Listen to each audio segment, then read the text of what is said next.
Hello students, आप सभी लोगों का आज की क्लास में बहुत बहुत स्वागत है।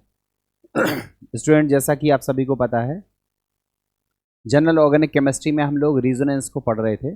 रिजोनेंस की कंडीशंस क्या हैं, इसके बारे में हम लोग अपने लास्ट वीडियो में बात कर रहे थे। मैंने रिजोनेंस की कंडीशंस में एक कंडीशन डिटेल में आपको डिस्कस कर दी थी। उस कंडीशंस को हम यहाँ पर हल्का सा ब्रीफ करते हुए अगली कंडीशंस के बारे में पढ़ रहे हैं, और उसके बाद हम लोग बात करेंगे कि रीजोनेटिंग स्ट्रक्चर्स अगर आपको दिए हुए हों तो कौन सा रीजोनेटिंग स्ट्रक्चर ज़्यादा स्टेबल है, कौन सा रीजोनेटिंग स्ट्रक्चर कम स्टेबल है। इस तरह के क्वेश्चंस को कैसे किया जाता है। तो आइए हम लोग बिना टाइम वेस्ट किए हुए डायरेक्टली क्वेश्चंस पर बात करते हैं। तो बच्चों, हमारी जो कंडीशंस फॉर रिजोनेंस थी उसमें से पहली कंडीशन थी molecule should be planar and conjugated. Molecule को प्लेनर होना चाहिए और कॉन्जुगेटेड होना चाहिए। और कॉन्जुगेटेड का मतलब मैंने आपको सिखाया था पाई सिंगल बॉन्ड पाई, ये कंडीशंस कॉन्जुगेशन की हो सकती है। पाई सिंगल बॉन्ड पाई, ये कंडीशंस हो सकती है।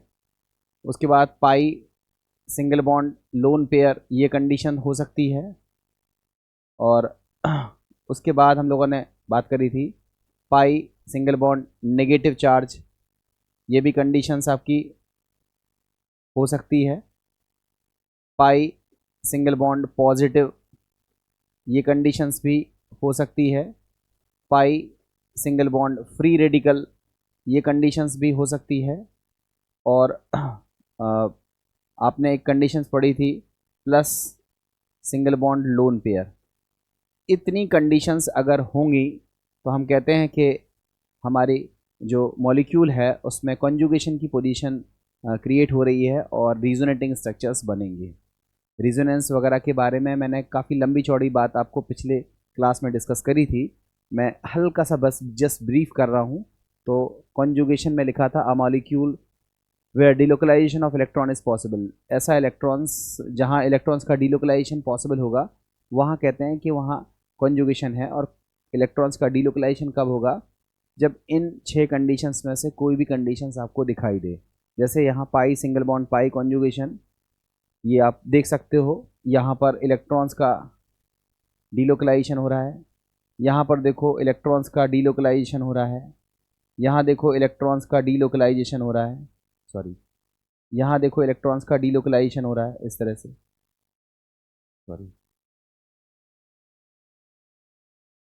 ये इलेक्ट्रॉन्स का डिलोकलाइजेशन हो रहा है। क्यों हो रहा है? क्योंकि यहाँ कंडीशंस कौन सी है? Double single double single double, इस तरह की कंडीशंस आपने देखी।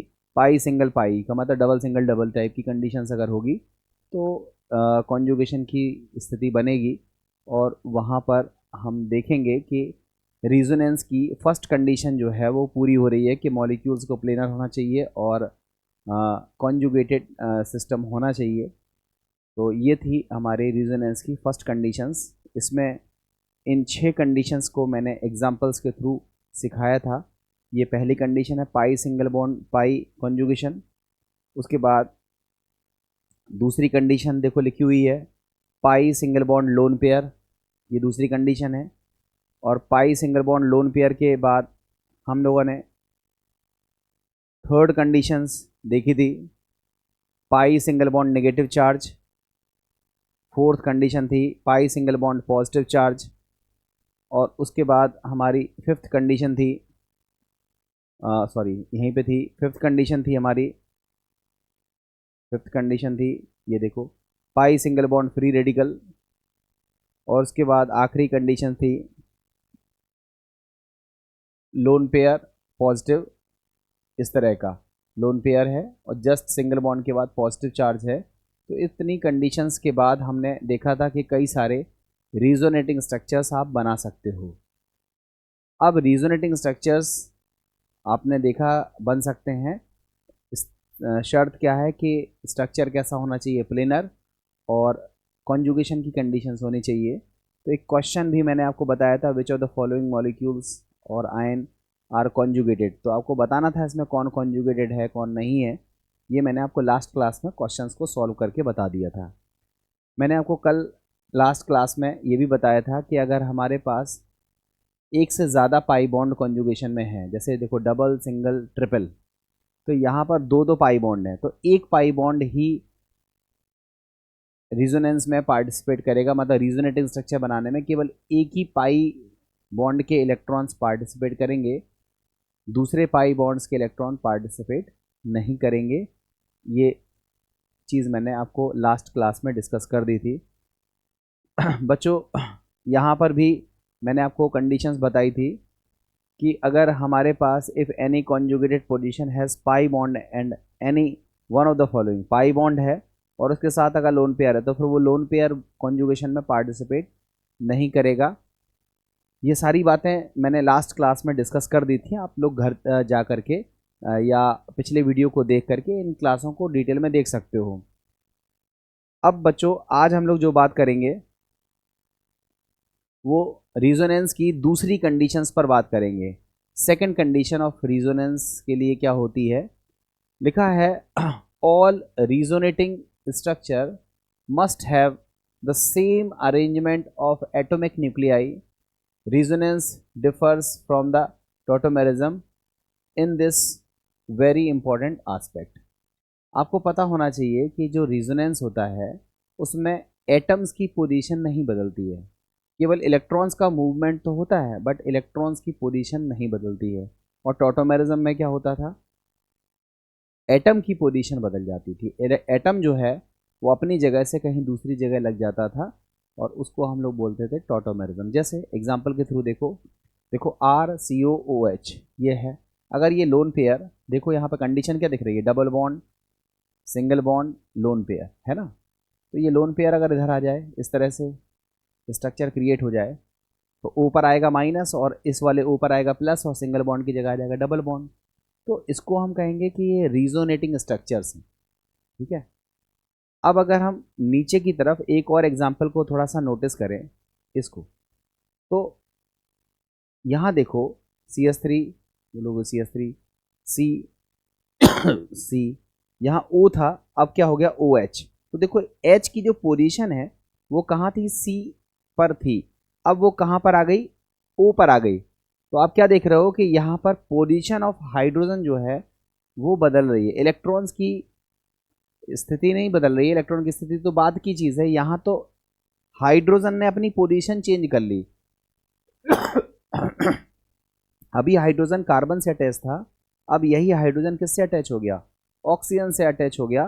तो जब पोजीशन ऑफ एटम चेंज होती है और एक मॉलिक्यूलर फॉर्मूले से कई सारे स्ट्रक्चर्स बनते हुए देखते हैं तो उसको हम टॉटोमेरिज्म कहते हैं। देखो ये कीटो है और ये इनॉल है, तो ये कीटो इनॉल टॉटोमेरिज्म है, ये रिजोनेटिंग स्ट्रक्चर्स नहीं है। यही लिखा हुआ है position of atomic nuclei in first and second is same, ऊपर वाले की बात हो रही है। So these are resonating structures, ये दोनों क्या है, रिजोनेटिंग स्ट्रक्चर्स हैं। और यहाँ अगर हम बात करें थर्ड और फोर्थ में क्या लिखा हुआ है, while in structure third and fourth position of atomic nuclei is not same therefore they are not resonating structures, ये resonating structures नहीं है, ये आपके टॉटोमर्स हैं। और टॉटोमर्स क्यों हैं इसके बारे में मैंने बहुत लंबी क्लास आपको टॉटोमेरिज्म में बताई थी और टॉटोमेरिज्म जितनी होती है सब मैंने डिस्कस करी थी, तो यहाँ से आप वो चीज़ देख सकते हो। अब बच्चों थर्ड हमारी कंडीशन क्या है, आई थिंक कंडीशन समझ में आ रही होगी। पहली कंडीशंस क्या है कि मॉलिक्यूल का जो स्ट्रक्चर है वो कैसा होना चाहिए, प्लेनर होना चाहिए, और सिस्टम को कैसा होना चाहिए, कॉन्जुगेटेड। दूसरा स्ट्रक्चर क्या है, दूसरी कंडीशन क्या है कि जो एटम्स की पोजीशन है वो कैसी होनी चाहिए, सेम। बदलना क्या चाहिए, इलेक्ट्रॉन्स की पोजीशंस बदलनी चाहिए, एटम्स की पोजीशन सेम होनी चाहिए। अब हम तीसरी कंडीशंस की बात कर रहे हैं। तीसरी कंडीशंस कह रही है that the resonating structure must have same number of paired and unpaired electron, however they differ in the way of distribution of electrons। जितने लोन पेयर हैं एक रिजोनेटिंग स्ट्रक्चर में, उतने ही लोन पेयर, उतने ही अनपेयर्ड इलेक्ट्रॉन कितने होंगे दूसरे resonating structure में, चेक करके देख लो। यहाँ देखो एक लोन पेयर, दो लोन पेयर, तीन लोन पेयर, चार लोन पेयर, पांच लोन पेयर, पांच लोन पेयर हैं इसमें, और इधर चेक करो 1 2 3 4 5, पांच लोन पेयर इधर हैं। एक अनपेयर्ड इलेक्ट्रॉन है, एक अनपेयर्ड इलेक्ट्रॉन है, तो आप क्या देख रहे हो कि लोन पेयर ऑफ इलेक्ट्रॉन्स और अनपेयर्ड इलेक्ट्रॉन्स की जो संख्या है वो दोनों रिजोनेटिंग स्ट्रक्चर्स में क्या है, सेम है। और वही चीज़ यहाँ बताई जा रही है। लोन पेयर के साथ साथ आप बॉन्ड पेयर की बात भी कर सकते हो या इलेक्ट्रॉन्स की बात कर सकते हो। तो पेयर्ड इलेक्ट्रॉन्स की संख्या कितनी है, 2 4 6 8 10 12 14 16। ये बॉन्ड भी तो 2 इलेक्ट्रॉन से मिलकर बना होता है। तो 16 पेयर्ड इलेक्ट्रॉन है, एक अनपेयर्ड इलेक्ट्रॉन है इसमें। और इधर भी देखोगे तो 16 पेयर्ड इलेक्ट्रॉन है और एक क्या है, अनपेयर्ड इलेक्ट्रॉन्स हैं। इनकी संख्या भी क्या होती है, बराबर होती है। ये हमारी थर्ड कंडीशन है। हमारी फोर्थ कंडीशन से पहले आप यहाँ देखो कि अगर हमारे पास कोई न्यूट्रल मॉलिक्यूल है तो जब हम उसकी रिजोनेटिंग स्ट्रक्चर बनाएंगे तो न्यूट्रल से आयन तो बन जाएंगे, मगर न्यूट्रल से कभी भी फ्री रेडिकल डेवलप नहीं होगा। ध्यान से समझना, न्यूट्रल का रिजोनेटिंग से मतलब एक स्ट्रक्चर से हम जब दूसरा रिजोनेटिंग स्ट्रक्चर बनाते हैं तो इलेक्ट्रॉन्स के मूवमेंट से आयन तो बन सकते हैं, बट ऐसा नहीं होगा कि फ्री रेडिकल बनने लगे। जैसे ये एक स्ट्रक्चर है, इसका ये स्ट्रक्चर बनाया है, ये आयन के फॉर्म में है। तो ये पॉसिबल है। कैसे, आप देखो, ये बॉन्ड अगर ब्रेक करेगा, सॉरी ब्रेक करने का मतलब है अगर हम रीजोनेंस की बात करेंगे तो ऊपर क्या आएगा, माइनस। यहाँ देखो, यहाँ पर फाइनली क्या आएगा, प्लस। देखो यहाँ पर आया प्लस और ऊपर क्या आया, माइनस, और सिंगल बॉन्ड की जगह क्या हो गया, डबल बॉन्ड। तो ये चीज़ तो पॉसिबल है। बट अगर आप सोचो कि ये फ्री रेडिकल्स डेवलप हो जाए, फ्री रेडिकल डेवलप कैसे हो सकते हैं, ज़रा सा सोच के देखो। सोच के देखने वाला का मतलब है कि आप अगर इसको, कुछ लोग अगर इस तरह से सोचते हैं कि देखो इसको हम लोग ऐसे बॉन्ड ब्रेक कर देते हैं, होमोलिटिक, इसको भी होमोलिटिक, और फिर यहाँ पर इलेक्ट्रॉन आएगा, यहाँ पर इलेक्ट्रॉन आएगा, इनसे मिलके एक बॉन्ड बन जाएगा इस तरह से, और यहाँ फ्री रेडिकल बन जाएंगे। तो ऐसा पॉसिबल नहीं होता है।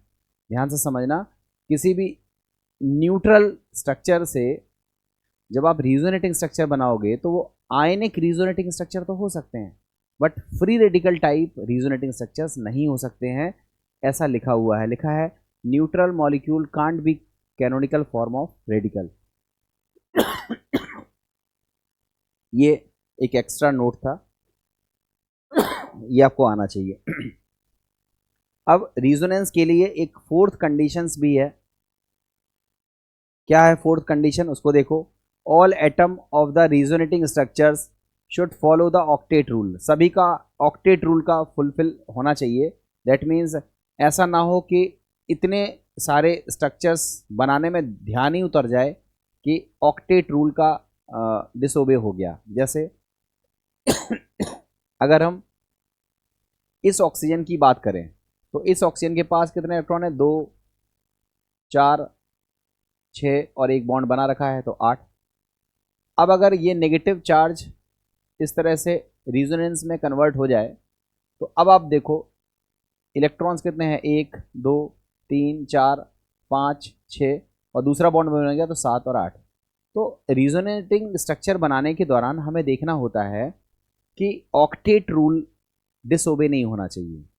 ठीक है, ये रूल्स हैं रिजोनेंस के लिए, तो वो आपको लर्न करने पड़ेंगे। अब जैसे 2 मिनट के लिए अगर हम इसको देखें, ये एनिलीनियम आयन है, हमको ऐसा लगता है देखो डबल सिंगल पॉजिटिव, हमारी शर्त तो पूरी हो रही है, और डबल सिंगल शर्त को पूरा होते ही देख के ही हमने रिजोनेटिंग स्ट्रक्चर्स बनाना शुरू कर दिया। देखो ये हमने रिजोनेटिंग स्ट्रक्चर बना दिया, और रिजोनेटिंग स्ट्रक्चर मान लो बन गया, ये बन गया, हमारा रिजोनेटिंग स्ट्रक्चर बन गया।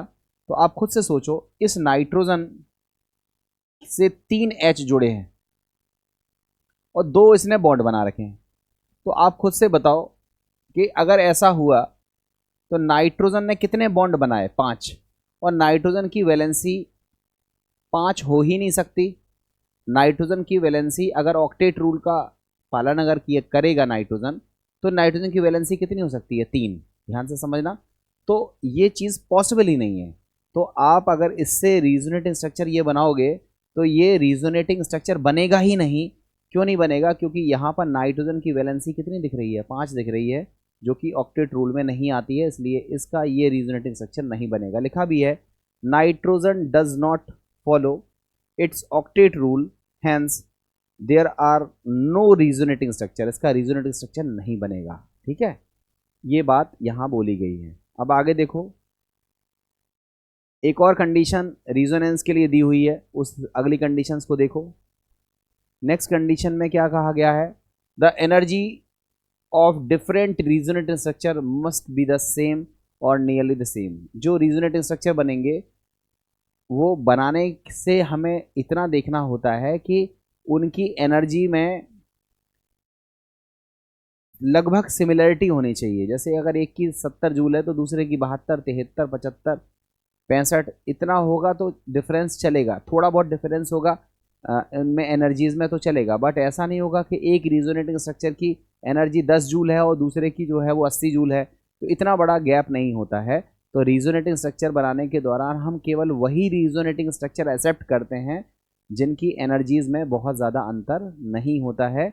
वही चीज़ कंडीशन नंबर 5 लिखी हुई है। ठीक है, तो हमें लगता है बच्चों रीजोनेटिंग स्ट्रक्चर्स आप सब बच्चे बना सकते हो। अब कुछ एक्सेप्शंस टाइप के हैं, जैसे अगर हम कार्बोक्सिलिक ग्रुप को देखें तो कार्बोक्सिलेट आयन ये बनेगा, बेंजीन कार्बोक्सिलेट आयन की बात हो रही है। तो यहाँ अगर हम रीजोनेटिंग स्ट्रक्चर्स बनाते हैं तो वो बनता नहीं है, क्योंकि ये जो ग्रुप है कार्बोनेट ग्रुप है, सॉरी कार्बोक्सिलिक ग्रुप है, ये बल्की ग्रुप होता है, जिसकी वजह से इसकी प्लेनरिटी डिस्टर्ब हो जाती है, तो रिंग के इलेक्ट्रॉन बाहर की तरफ डिलोकलाइज नहीं हो पाते हैं और ये रीजोनेटिंग स्ट्रक्चर का फॉर्मेशन नहीं करता है। ये चीज़ यहाँ लिखी हुई है, आप पढ़ के देख लेना। ठीक है, अब बच्चों हम लोग बात करते हैं जिस टॉपिक पर हम लोग बात कर रहे थे, which of the following canonical form is valid. आपसे पूछा गया है कौन सा कैनोनिकल फॉर्म वैलिड होगा, आप बताओ। यहाँ पर एच था, यहाँ पर क्या था, एच, देखो यहाँ पर क्या था, एच। अब एच की पोजीशन हमने यहाँ उठाई और यहाँ लगा दी, ये बन गया। तो ये टॉटोमेरिज्म है, ये टॉटोमेरिज्म है, रिजोनेंस नहीं है, तो ये तो वैलिड नहीं है।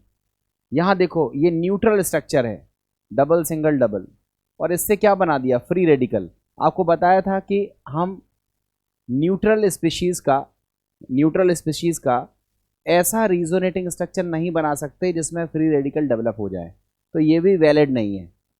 नेक्स्ट देखो, यहाँ पर रीजोनेटिंग स्ट्रक्चर्स कैसे बन रहा है, आप बताओ। ये लोन पेयर यहाँ आ गया, क्या आ सकता है, खुद से सोच के देखो।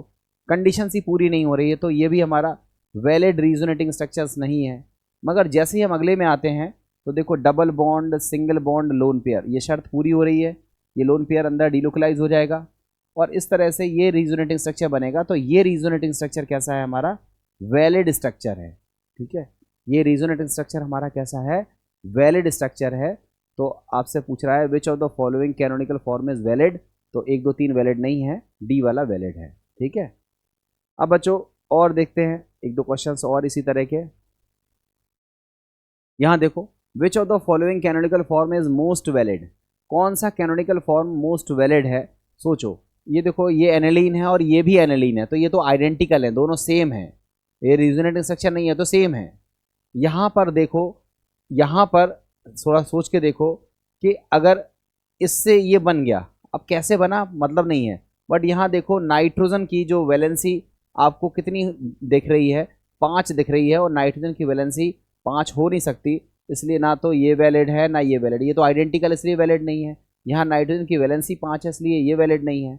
और अगर हम इसको देखें तो एच की पोजीशन बदल रही है, देखो ओ से एच नहीं जुड़ा था, यहाँ ओ से एच जुड़ गया, तो ये टॉटोमेरिज्म के टाइप में चला जाएगा।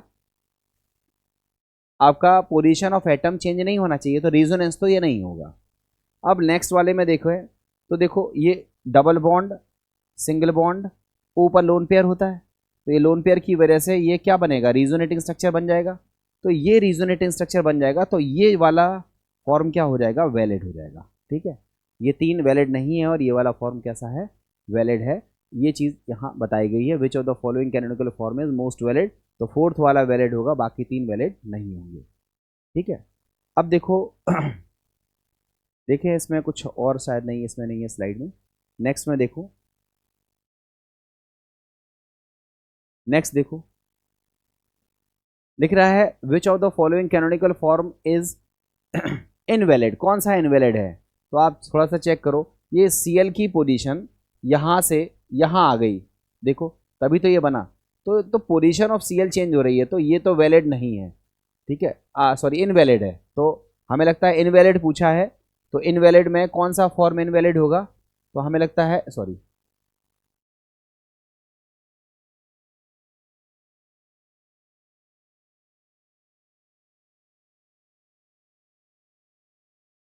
ठीक है, हमें लगता है सॉरी,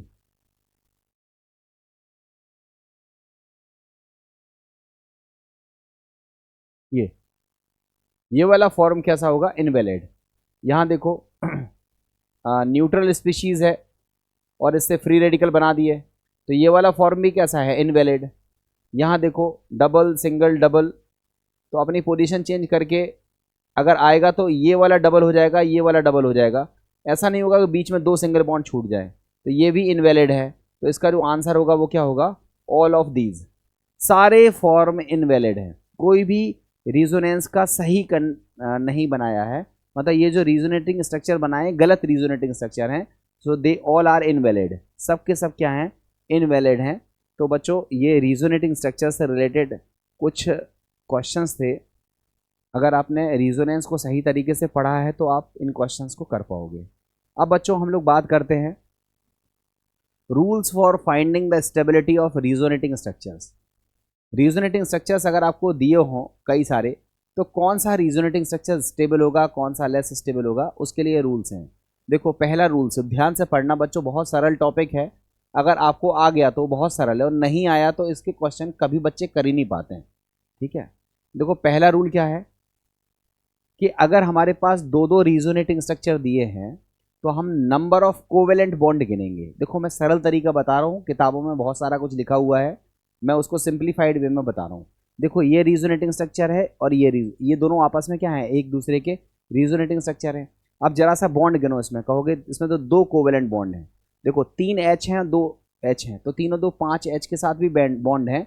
हम जो सिंगल डबल बॉन्ड O और C के बीच में बने हैं उसकी बात कर रहे हैं। तो यहाँ 2 कोवेलेंट बॉन्ड है और यहाँ पर 3 कोवेलेंट बॉन्ड है, ठीक है, 5 H इसमें भी हैं, 5 H इसमें भी हैं, पोजीशन ऑफ हाइड्रोजन तो चेंज हो नहीं रही है।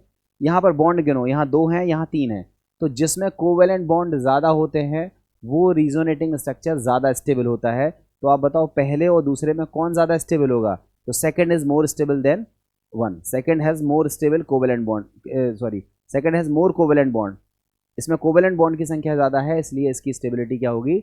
ज़्यादा होगी। ये इसका पहला रूल है।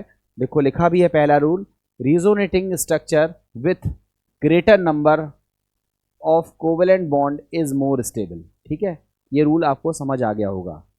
अब रूल नंबर 2 की बात करते हैं, रूल नंबर 2 की बात करते हैं। अब रूल नंबर 2 में देखो यहाँ कितने कोवेलेंट बॉन्ड है? 2 और 1 3, यहाँ पर भी कितने कोवेलेंट बॉन्ड है? 2 और 1 3, कोवेलेंट बॉन्ड तो बराबर हैं। तो हम देखेंगे कि हमारा जो मॉलिक्यूल है, जो रिजोनेटिंग स्ट्रक्चर्स हैं, उसमें न्यूट्रल कौन है और आयोनिक कौन है। तो अगर न्यूट्रल है तो उसकी स्टेबिलिटी ज़्यादा होती है, न्यूट्रल की स्टेबिलिटी ज़्यादा होती है। तो यहाँ देखो कोई भी प्लस माइनस नहीं है, तो ये न्यूट्रल है, इसमें प्लस माइनस है तो ये आयोनिक है, तो न्यूट्रल स्पीशीज़ जो है वो ज़्यादा स्टेबल होती है। ये आपका रूल नंबर 2 है, neutral species is more stable then the charged, neutral species की जो स्टेबिलिटी है वो ज़्यादा होती है, ठीक है, ये दिख गया होगा आपको। थर्ड रूल को देख लेते हैं। देखो थर्ड रूल बड़ा अच्छा रूल है, इसको ध्यान से देखना, थर्ड रूल इंपॉर्टेंट है और बढ़िया रूल है। थर्ड रूल में क्या कह रहा है? If all the structures have formal charge, formal charge का मतलब है रिजोनेटिंग स्ट्रक्चर जब हम बनाते हैं तो प्लस माइनस आता है, उसी को बोलते हैं फॉर्मल चार्ज, ठीक है। फॉर्मल चार्ज एक्चुअली क्या है वो सब आपने इनऑर्गेनिक में केमिकल बॉन्डिंग में सीख रखा है, हम फॉर्मल चार्ज पर डिस्कशन नहीं कर रहे हैं, हम केवल इतने सी बात कर रहे हैं कि जब हम रिजोनेटिव स्ट्रक्चर बनाते हैं तो एटम्स पर माइनस प्लस आता हुआ दिखता है।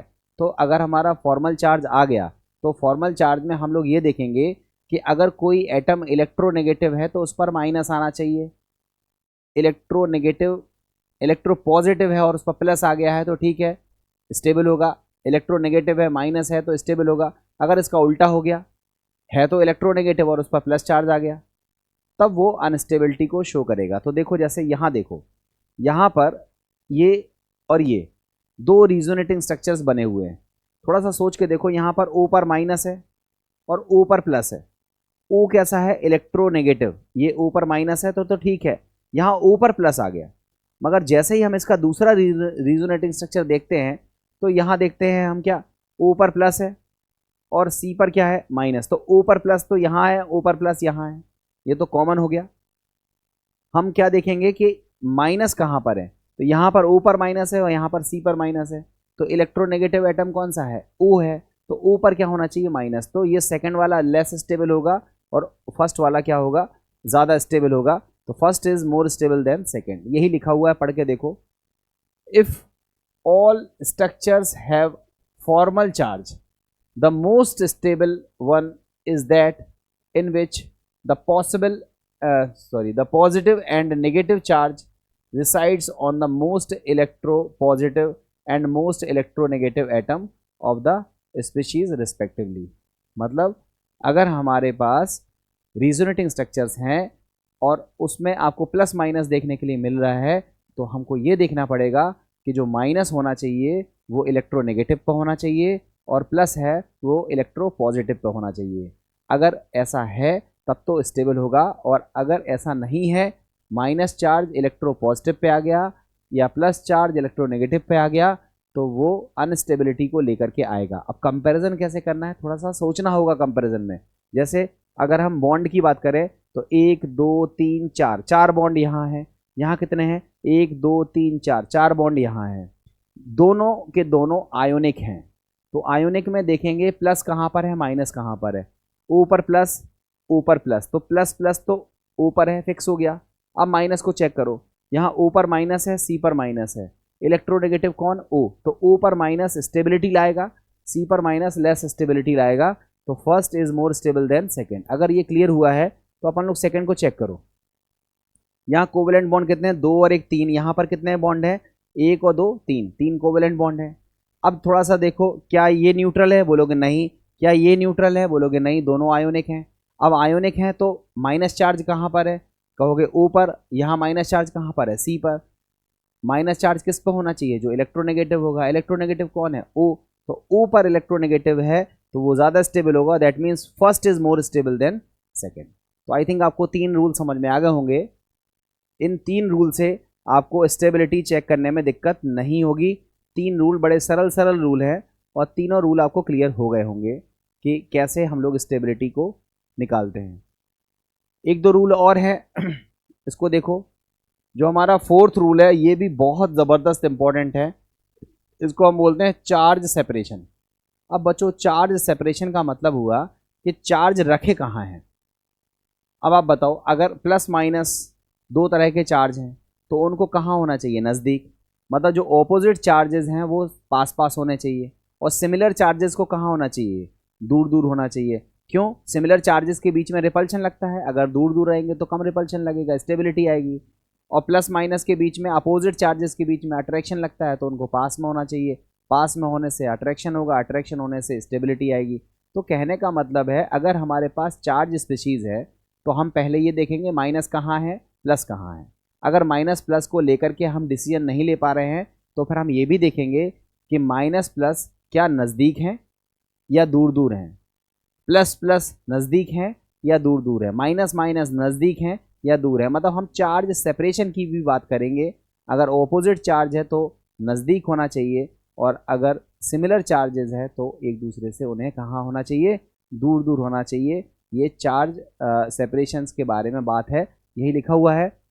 चार्ज सेपरेशन में पहला पॉइंट है सिमिलर चार्जेस। लिखा है keep them as far as possible. उनको एक दूसरे से अधिक दूरी पर रखो। Keep them as far as possible to minimize the repulsion and instability. अगर सिमिलर चार्जेस हैं तो उन्हें दूर रखो। लिखा है ऑपोजिट चार्जेस, लिखा है keep them as near as possible. इनको पास में रखो जितना पॉसिबल हो सके, to maximize attraction and stability. Attraction को बढ़ाने के लिए, स्टेबिलिटी को बढ़ाने के लिए उन्हें पास पास रखना होगा। ये समझाने के लिए, इस पॉइंट को समझाने के लिए मैंने एक बढ़िया सा क्वेश्चन आपके लिए बना के रखा है। आप क्वेश्चंस को देखो, 1 मिनट में समझ में आ जाएगा कि क्या करना है। ये हमारे पास 4 हैं और आपसे पूछा है कौन सा लीस्ट स्टेबल है, सबसे कम स्टेबल कौन है। थोड़ा सा चेक करो कितने कोवेलेंट बॉन्ड है। बोलोगे 2 3 4 5 6 7 8, 8 कोवेलेंट बॉन्ड है यहाँ। 1 2 3 4 5 6 7 8 कोवेलेंट बॉन्ड है। 2 3 4 5 6 7 8 हैं। यहाँ पर गिनो कितने हैं, 1 2 3 4 5 6 7 8, सब में 8 8 कोवेलेंट बॉन्ड है। ठीक है, ये न्यूट्रल नहीं है, ये न्यूट्रल नहीं है, ये न्यूट्रल नहीं है, ये न्यूट्रल नहीं है। अब देखो O पर माइनस है, O पर माइनस है, O पर माइनस है, O पर माइनस है। यहाँ N पर प्लस है, N पर प्लस है, N पर प्लस है, N पर प्लस है। ठीक है, तो हमें लग रहा है कि शुरुआत के जो 3 रूल हैं वो हमारे अप्लाई होते हुए नहीं दिख रहे हैं।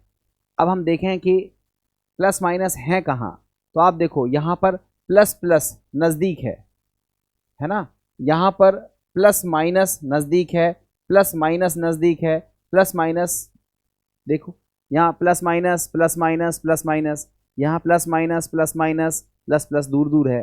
तो आप बताओ, यही प्लस प्लस नज़दीक दिख रहा है, तो प्लस प्लस को नज़दीक थोड़े ना होना चाहिए, दूर होना चाहिए।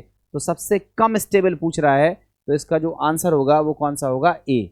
क्यों, क्योंकि इसमें प्लस चार्ज और प्लस चार्ज कहाँ पर है, नज़दीक में है, और इसको होना कहाँ चाहिए, दूर दूर होना चाहिए। तो यही वो रीजोनेटिंग स्ट्रक्चर है जो लीस्ट स्टेबल है। A is least stable resonating structures. ठीक है, अब बच्चों देखो ये रूल नंबर हो गया 4। अब नेक्स्ट रूल देखो, नेक्स्ट रूल कह रहा है कि अगर हमारे पास इंक्रीज इन चार्ज सेपरेशन, जितना चार्ज के बीच में सेपरेशन होता जाएगा, देखो प्लस माइनस है तो उसको नज़दीक होना चाहिए। अगर चार्ज के बीच में सेपरेशन हो गया, दूरी बढ़ गई, तो वो स्टेबिलिटी उसकी घट जाएगी। जैसे यहाँ देखो ये फिनॉल है, ये तो न्यूट्रल है, ये तो स्टेबल होगा। अब जैसे ही हमने इसका रीजोनेटिंग स्ट्रक्चर बनाया, O पर प्लस आया, इस वाले कार्बन पर माइनस आया। अब आगे रीजोनेटिंग स्ट्रक्चर बनेगा तो इस पर O पे प्लस रहेगा, यहाँ माइनस रहेगा। एक और रीजोनेटिंग स्ट्रक्चर बनेगा तो इस पर माइनस, इस पर प्लस। फिनॉल के रीजोनेटिंग स्ट्रक्चर बनाए हैं। अब आप देखो इन रीजोनेटिंग स्ट्रक्चर्स में सबसे कम स्टेबल कौन सा होगा, तो आप बोलोगे यहाँ प्लस और माइनस के बीच में दूरी देखो बहुत ज़्यादा बढ़ गई है, प्लस और माइनस के बीच की दूरी बहुत ज़्यादा बढ़ गई है। यहाँ माइनस है और यहाँ प्लस है, इनकी दूरी देखो बहुत ज़्यादा हो गई है, चार्ज सेपरेशन ज़्यादा हो गया है, इसलिए ये क्या है, लीस्ट स्टेबल होगा। सबसे ज़्यादा स्टेबल कौन होगा, पहला। क्यों, क्योंकि ये न्यूट्रल है। पहले के बाद दूसरे और चौथे को देखो, इसमें चार्ज सेपरेशन पास पास है, तो दूसरे और चौथे की स्टेबिलिटी क्या होगी, बराबर होगी। और सबसे कम स्टेबल कौन सा हो जाएगा, जिनके बीच में चार्ज सेपरेशन बढ़ गया। तो लिखा है increase in charge separation decrease the stability of a resonating structure. ठीक है, पर ध्यान रखना इंक्रीज इन चार्ज सेपरेशन किसके बीच में होना चाहिए, ऑपोजिट चार्जेस के बीच में होना चाहिए। तो ये देखो प्लस माइनस था, अगर इनके बीच में दूरी बढ़ गई, सेपरेशन बढ़ गया, तो स्टेबिलिटी घट जाएगी, तो ये लीस्ट स्टेबल हो जाएगा। ठीक है, ये हो गया 5वें नंबर का रूल। अब 6वें नंबर का एक छोटा सा रूल है, इसको भी देखो। कह रहा है species having complete octet is more stable then the species having incomplete octet. ये देखो ये दो रीजोनेटिंग स्ट्रक्चर है एक दूसरे के। यहाँ पर C के पास 6 इलेक्ट्रॉन है, O के पास 8 इलेक्ट्रॉन है, और यहाँ पर देखो C के पास 8 इलेक्ट्रॉन है, O के पास भी 8 इलेक्ट्रॉन है। तो यहाँ देख रहे हैं C और O के दोनों के ऑक्टेट कंप्लीट हैं, इसलिए ये वाला जो रीजोनेटिंग स्ट्रक्चर है ये ज़्यादा स्टेबल है as compare to this one, क्योंकि यहाँ पर ऑक्टेट कंप्लीट नहीं है। तो ये कुछ रूल्स हैं जिससे हम स्टेबिलिटी डिसाइड करते हैं कि कौन सा मोर स्टेबल है, कौन सा लेस स्टेबल है। देखो मैं एक बार रूल्स को करता हूँ, ब्रीफ करता हूँ। सबसे पहले हम लोग क्या देखेंगे, नंबर ऑफ कोवेलेंट बॉन्ड, जिसमें कोवेलेंट बॉन्ड ज़्यादा उसकी स्टेबिलिटी ज़्यादा। फिर हम लोग क्या देखेंगे कि नंबर ऑफ कोवेलेंट बॉन्ड के बाद कि न्यूट्रल है या आयोनिक है। अगर न्यूट्रल है तो मोर स्टेबल, आयोनिक है तो लेस स्टेबल हो जाएगा। फिर हम लोग क्या देखेंगे कि चार्ज सेपरेशन देखेंगे कि किसका चार्ज सेपरेशन, अगर सिमिलर चार्जेस हैं तो उनके बीच में डिस्टेंस ज़्यादा होनी चाहिए, ऑपोजिट चार्जेस हैं तो उनके बीच में जो डिस्टेंस है वो कम होनी चाहिए। ये 3 मेजर चीज़ें हैं जिसको देख करके आप बहुत सारे डिसीजंस ले सकते हो। उसके बाद हम लोग ऑक्टेट को भी देखेंगे और 1-2 छोटे मोटे रूल्स हैं, वो अभी जब हम क्वेश्चंस करेंगे तो आपको समझ में आ जाएंगे। मेन रूल हमने आपको बता दिए, बस इन रूल की सहायता से ही हम लोग क्या करते हैं, स्टेबिलिटी को चेक करते हैं।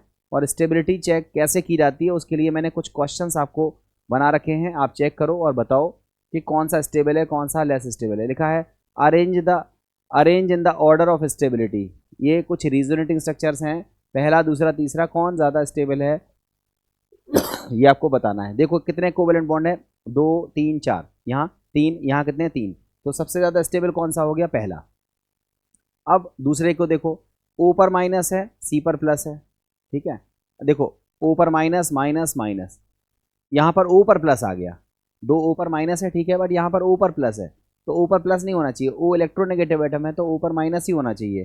तो पहले नंबर पर पहला, फिर दूसरा, फिर तीसरा, तो इसका जो क्रम है, जो ऑर्डर ऑफ स्टेबिलिटी है, वो क्या हो जाएगी, पहले फर्स्ट, फिर सेकंड, फिर क्या हो जाएगा हमारा थर्ड। अब बच्चों ये एक क्वेश्चन है, इस क्वेश्चन को देखो और बताओ क्या आंसर आना चाहिए, इसका क्या आंसर आना चाहिए। यहाँ देखो, यहाँ पर कितने कोवेलेंट बॉन्ड है, 2 3 4 5 कोवेलेंट बॉन्ड है। यहाँ कितने हैं, 1 2 3 4 5, यहाँ कितने हैं, 1 2 3 4, यहाँ कितने हैं, 1 2 3 4। तो पहला स्टेबिलिटी किसका होगा, 5 वाले का, 5 वाले में ये न्यूट्रल है और ये आयोनिक है, तो सबसे ज़्यादा स्टेबल कौन सा होगा, पहला, फिर दूसरा। अब फिर नंबर आएगा 4 वाले का, अब 4 वाले में खुद देखो, ओ पर माइनस है, सी पर प्लस है, और अगले वाले में ओ पर प्लस है और सी पर माइनस है, तो नंबर किसका आएगा, चौथा, फिर तीसरा। तो इसका जो क्रम होगा वो पहला, दूसरा, चौथा, तीसरा, ये आपका आंसर आएगा। और आप अपना आंसर चेक कर सकते हो, यही आंसर लिखा हुआ है, पहला, दूसरा, चौथा, फिर सॉरी तीसरा, और फिर क्या हो जाएगा, चौथा। तीसरा ही स्टेबल होगा क्योंकि ऊपर माइनस है, तो पहला, दूसरा, तीसरा, चौथा इसकी ऑर्डर ऑफ स्टेबिलिटी होगी। सी वाला क्वेश्चन देखो, कितने कोवेलेंट बॉन्ड है, 4, यहाँ कितने हैं, 3, यहाँ कितने हैं, 4, यहाँ कितने हैं, 3, तो आप बताओ 4 वाला ज़्यादा स्टेबल होगा। अब 4 वाले में खुद देखो, एन पर प्लस, एन पर प्लस, मगर माइनस कहाँ है, यहाँ पर एन पर और यहाँ पर सी पर, तो एन इलेक्ट्रोनेगेटिव एटम है, उस पर माइनस होगा तो स्टेबिलिटी आएगी। तो सबसे ज़्यादा स्टेबल कौन सा होगा, पहला, पहले के बाद होगा तीसरा। अब नंबर आते हैं 3 कोवेलेंट बॉन्ड पर, 3 वाले में एन पर माइनस है, सी पर प्लस है, और यहाँ पर एन पर प्लस है और सी पर माइनस है, ठीक है। तो एन पर माइनस होना चाहिए, तो पहले के बाद आएगा तीसरा, फिर आएगा दूसरा, और फिर आएगा चौथा। 1 3 2 4 इसका आंसर होगा, 1 3 2 4, चेक करके देखो आपका आंसर क्या है, 1 3 2 4, ठीक है। नेक्स्ट देखो, यहाँ पर कितने कोवेलेंट बॉन्ड हैं, 2 और 1 3, यहाँ कितने कोवेलेंट बॉन्ड हैं, 2, यहाँ कितने कोवेलेंट बॉन्ड हैं, 3। तो 3 वाले में देखो, ये न्यूट्रल है, ये आयोनिक है, तो सबसे ज़्यादा स्टेबल पहला होगा, फिर तीसरा होगा, फिर दूसरा होगा, तो 1 3 2 इसका आंसर होगा, 1 3 2, 1 3 2। तो आई थिंक हमें लगता है कि कैसे रिजोनेटिंग स्ट्रक्चर्स की स्टेबिलिटी को पता किया जाता है, ये आपको समझ में आ गया होगा। जितने रूल मैंने बताए हैं उनके बाद अगर इन क्वेश्चंस को आप कर लेते हो तो आप किताब के कोई भी क्वेश्चंस उठा के करना सब हो जाएंगे, ठीक है। अब हम लोग देखते हैं नेक्स्ट क्वेश्चन।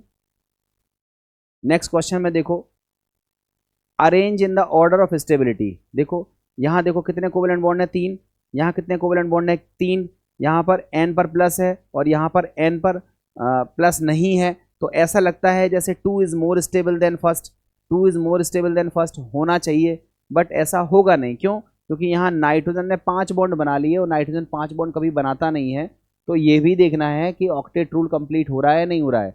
अगर ऑक्टेट रूल का फुलफिल नहीं हो रहा है तो हम उसको फिर स्टेबल की कैटेगरी में नहीं रखेंगे। So 1 is more stable than second, even second is not possible, possible ही नहीं होगा, ठीक है। तो ये चीज़ लिखी हुई है इस वाले क्वेश्चंस में। हमें लगता है ये क्वेश्चन आपको समझ में आ गया होगा बेहतर। अब हम लोग देखते हैं नेक्स्ट क्वेश्चन। बच्चों देखो नेक्स्ट क्वेश्चन को देखो। अब हमारा जो नेक्स्ट क्वेश्चन है उसमें बात करेगी arrange in the order of stability and find the least stable. आपको लीस्ट स्टेबल पता लगाना है कि लीस्ट स्टेबल कौन सा होगा। तो आप खुद से सोचो, यहाँ तुरंत चेक करो, नाइट्रोजन ने 2 2 4 और 1 5, 5 बॉन्ड बनाए हुए हैं, 5 बॉन्ड बन ही नहीं सकता है, तो सबसे ज़्यादा लीस्ट स्टेबल कौन सा हो जाएगा, सी। यही आपसे पूछा था, C is least stable because nitrogen never be pentavalent, pentavalent bond नहीं बना सकता, इसलिए ये क्या होगा, लीस्ट स्टेबल होगा। नेक्स्ट क्वेश्चन को देखते हैं बच्चों। नेक्स्ट क्वेश्चन में 2 पेयर दिए हुए हैं, आपको बताना है कौन मोर स्टेबल है। Which of the following structure is more stable. यहाँ देखो 1 कोवेलेंट बॉन्ड है, यहाँ 2 कोवेलेंट बॉन्ड है, 2 वाला मोर स्टेबल होगा, तो second is more stable then first. अगले वाले में 2 कोवेलेंट बॉन्ड है, अगले वाले में 3 कोवेलेंट बॉन्ड है, तो second is more stable then first. अगले वाले में देखो 4 कोवेलेंट बॉन्ड है, यहाँ भी 4 कोवेलेंट बॉन्ड है, यहाँ पर O पर कुछ नहीं है और यहाँ ऊपर माइनस है, O इलेक्ट्रोनेगेटिव है, इसमें माइनस होना स्टेबिलिटी लाता है, so second is more stable then first. ठीक है, नेक्स्ट देखो आगे क्वेश्चन पूछ रहा है give the order of stability of the following resonating structures. Order of stability आपको बतानी है, ऑर्डर ऑफ स्टेबिलिटी आपको बतानी है। ऑर्डर ऑफ स्टेबिलिटी को बताने के लिए खुद देखो, ये न्यूट्रल है, ये आयोनिक है, ये आयोनिक है, ये आयोनिक है, ये आयोनिक है, तो सबसे स्टेबल कौन सा हो जाएगा? फर्स्ट। सबसे स्टेबल कौन सा हो जाएगा? फर्स्ट, क्योंकि ये न्यूट्रल है। अब न्यूट्रल के बाद गिनो कोवेलेंट बॉन्ड बाकी सब में कितने बॉन्ड है? 1 2 3 4, 1 2 3, 1 2 3, 1 2 3 4, तो 4 वाले का नंबर आएगा। अब 4 वाले में देखो प्लस माइनस नज़दीक है और यहाँ पर प्लस माइनस दूर दूर है, तो पहले के बाद नंबर आएगा सेकंड का और सेकंड के बाद नंबर आएगा फोर्थ का, तो फर्स्ट के बाद सेकंड के बाद फिफ्थ, ये हो गया। अब आते हैं 3 कोवेलेंट बॉन्ड पर। 3 कोवेलेंट बॉन्ड इसमें तीसरे में है और चौथे में है। यहाँ देखो प्लस माइनस मगर माइनस माइनस प्लस में है, पास में है, यहाँ पर plus minus plus minus plus minus, तो फिर नंबर आएगा 4 का और फिर आएगा 3 का, तो उसका जो करेक्ट ऑर्डर हो जाएगा वो पहला, पहले के बाद दूसरा, दूसरे के बाद पांचवा, पांचवे के बाद चौथा और चौथे के बाद कौन सा हो जाएगा? आपका तीसरा। तो ये हमारा जो करेक्ट ऑर्डर ऑफ स्टेबिलिटी है वो ये हो जाएगा, इसमें कोई डाउट होना नहीं चाहिए। मैंने जो रूल आपको बताए हैं वही रूल आपको लगाए हैं कि पहले हम देखेंगे नंबर ऑफ कोवेलेंट बॉन्ड किस में ज़्यादा हैं और न्यूट्रल कौन है, तो नंबर ऑफ कोवेलेंट बॉन्ड इसमें ज़्यादा हैं और ये न्यूट्रल भी है। इसमें देखो गिन लो कितने कोवेलेंट बॉन्ड है, 2 2 4 और 1 5, 5 कोवेलेंट बॉन्ड है, न्यूट्रल है, सबसे स्टेबल ये होगा। फिर 4 कोवेलेंट वाला आएगा, 4 कोवेलेंट वाले 2 हैं, तो हम देखेंगे कि आयन किस पर है, प्लस माइनस किस पर है, अगर प्लस माइनस है वो क्या नज़दीक है या दूर दूर है, ये सब चेक करेंगे। और फिर उसके बाद आएंगे 3 कोवेलेंट बॉन्ड पर और फिर चेक करेंगे कि प्लस माइनस कहाँ पर है, किस पर है, नज़दीक है या दूर दूर है। इन सबको लगा करके हमने ऑर्डर ऑफ स्टेबिलिटी पता करी, तो ये हमारी ऑर्डर ऑफ स्टेबिलिटी आएगी। इस तरह के बहुत क्वेश्चंस प्रीवियस ईयर में पूछे गए हैं, तो हमें लगता है ये क्वेश्चंस आप कर लोगे। अब देखते हैं नेक्स्ट पार्ट की तरफ। बच्चों हमें लगता है कि रिजोनेंस आपको पूरी तरह समझ में आ गया होगा। अब रिजोनेंस में इलेक्ट्रॉन्स का डीलोकलाइजेशन होता है, ठीक है, बहुत सारे रिजोनेटिंग स्ट्रक्चर्स बनते हैं। यही सब मीजोमेरिक इफेक्ट में भी होता है। मीजोमेरिक इफेक्ट में यदि हमारे ऑर्गेनिक कंपाउंड में कोई ग्रुप लगा हुआ है और उस ग्रुप की वजह से पाई इलेक्ट्रॉन्स का मूवमेंट हो रहा है, ध्यान से समझना, सिग्मा इलेक्ट्रॉन्स का मूवमेंट नहीं है, पाई इलेक्ट्रॉन का डीलोकलाइजेशन हो रहा है। इंडक्टिव इफेक्ट में क्या हो रहा था? सिग्मा इलेक्ट्रॉन का डिस्प्लेसमेंट हो रहा था। यहां पर अगर हमारे ऑर्गेनिक कंपाउंड में कोई ग्रुप लगा हुआ है और उस ग्रुप की वजह से पाई इलेक्ट्रॉन्स का डीलोकलाइजेशन होने लगता है थ्रू रिजोनेंस, तो इस इफेक्ट को हम क्या बोलते हैं? Mesomeric effect. मीजोमेरिक इफेक्ट 2 तरह का होता है, प्लस एम इफेक्ट और minus M effect. Plus M effect में क्या होता है? ग्रुप इलेक्ट्रॉन डेंसिटी को रिमेनिंग कंपाउंड्स में या चेन में या फिर हम क्या बोलें ऑर्गेनिक कंपाउंड की तरफ इलेक्ट्रॉन डेंसिटी को भेजता है। तो इलेक्ट्रॉन डेंसिटी अगर कोई ग्रुप भेजता है, जैसे इलेक्ट्रॉन डेंसिटी को अपनी तरफ खींचना, इसको बोलते हैं माइनस एम।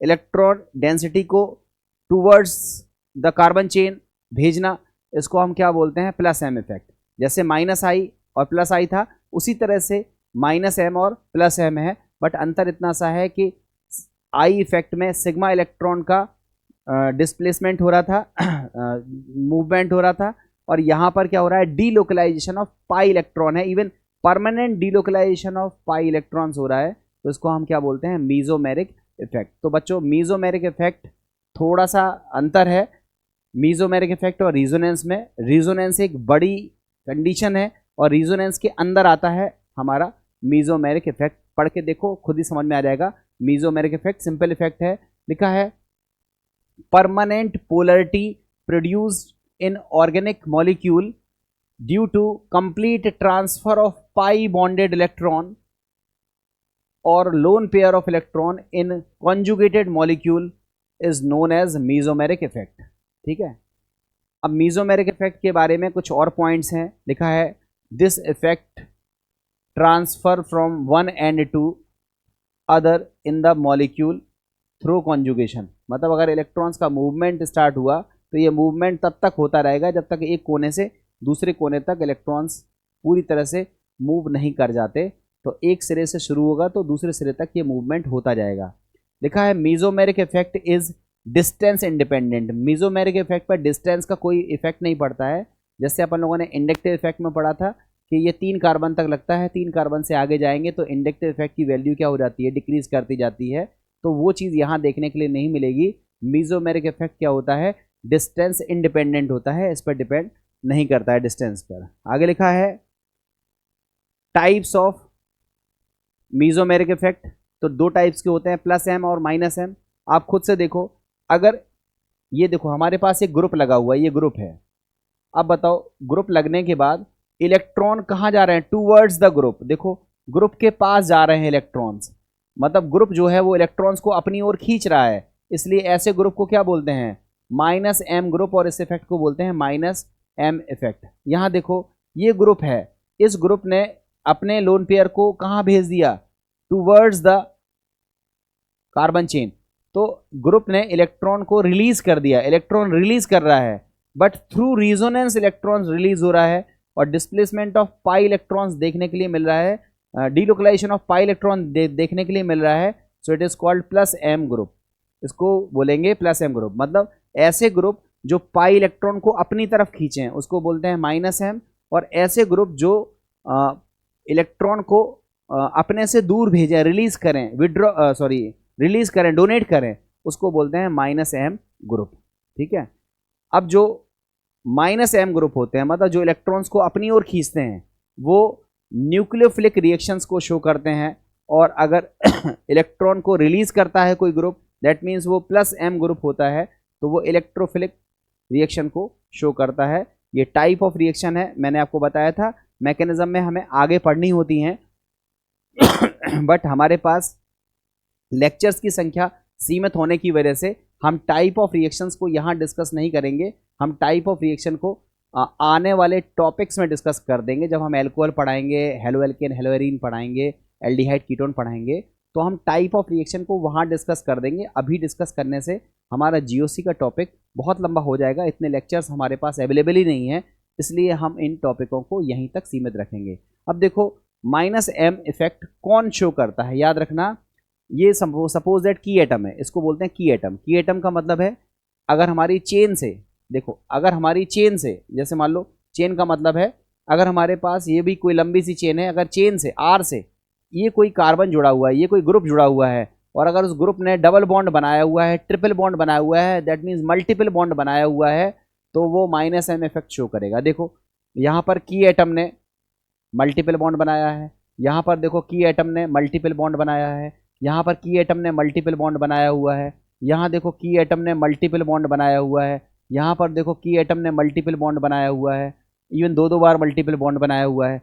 तो जिसमें भी की एटम मल्टीपल बॉन्ड बनाता हुआ दिखेगा, उन सारे ग्रुप्स की ये आदत होती है कि इलेक्ट्रॉन को वो अपनी तरफ खींचते हैं, और ऐसे ग्रुप को बोलते हैं माइनस एम ग्रुप। और माइनस एम ग्रुप किस टाइप की रिएक्शन शो करते हैं, न्यूक्लियोफिलिक रिएक्शन शो करते हैं। न्यूक्लियोफाइल्स क्या होते हैं, जिनमें इलेक्ट्रॉन जो इलेक्ट्रॉन रिच स्पीशीज़ होते हैं, जिनके पास इलेक्ट्रॉनों की एक्सेस होती है, जो न्यूक्लियस लवर होते हैं, उसको हम बोलते हैं न्यूक्लियोफाइल्स। तो न्यूक्लियोफिलिक रिएक्शंस को शो करने में माइनस एम ग्रुप हेल्प करते हैं। और इसके ऑपोजिट अगर प्लस एम इफेक्ट कौन से ग्रुप शो करते हैं, तो जिसमें भी की एटम पर, ये की एटम है ना, जिसमें भी की एटम पर आपको लोन पेयर दिख जाए, की एटम पर लोन पेयर, देखो यहाँ पर भी की एटम पर क्या है, लोन पेयर ऑफ इलेक्ट्रॉन है, यहाँ पर भी देखो की एटम पर क्या है, लोन पेयर ऑफ इलेक्ट्रॉन है, यहाँ पर भी की एटम पर क्या है, लोन पेयर ऑफ इलेक्ट्रॉन है। तो अगर हमारे की एटम में लोन पेयर ऑफ इलेक्ट्रॉन्स दिखाई देने लगे तो हम उसको क्या बोलते हैं, उसको हम बोलते हैं प्लस एम इफेक्ट। और प्लस एम इफेक्ट जो होते हैं वो जहाँ भी शो होते हैं, वहाँ पर कौन सी रिएक्शन होती है, इलेक्ट्रोफिलिक रिएक्शंस होती हैं। इलेक्ट्रोफिलिक रिएक्शन में इलेक्ट्रोफाइल रिएक्ट करता है, और आपको पता है इलेक्ट्रोफाइल्स क्या होते हैं, इलेक्ट्रोफाइल्स होते हैं इलेक्ट्रॉन लवर। और इलेक्ट्रॉन लवर मीन्स जिनके पास इलेक्ट्रॉन की डिफिशियंसी होती है, जिनके पास इलेक्ट्रॉनों की कमी होती है, उसे हम इलेक्ट्रोफाइल्स कहते हैं। और इलेक्ट्रोफिलिक रिएक्शन तब देखने के लिए मिलती हैं जब हमारे ऑर्गेनिक कंपाउंड में प्लस एम ग्रुप जुड़ा हो। प्लस एम ग्रुप जुड़ा होगा तो इलेक्ट्रोफिलिक रिएक्शन शो होती हुई दिखेगी, और माइनस एम ग्रुप अगर जुड़ा होगा तो वहाँ पर न्यूक्लियोफिलिक रिएक्शन शो होती हुई दिखेगी। ये देखो आप जितने भी ग्रुप यहाँ पर दिख रहे हैं, उसमें की एटम पर आपको लोन पेयर दिख रहा है, और की एटम पर अगर लोन पेयर ऑफ इलेक्ट्रॉन दिखाई देता है तो इसका मतलब वो कैसा ग्रुप कहलाता है, प्लस एम ग्रुप कहलाता है। तो हमें लगता है ये चीज़ आपको समझ में आ गई होगी। ठीक है, अब हम लोग आगे की तरफ देखते हैं। इसमें शायद यहीं तक है, हाँ ठीक है, इसमें इतना ही है। आगे देखते हैं नेक्स्ट स्लाइड में। नेक्स्ट स्लाइड में देखो मीजोमेरिक इफेक्ट के बारे में यहाँ देखने के लिए मिल रहा है।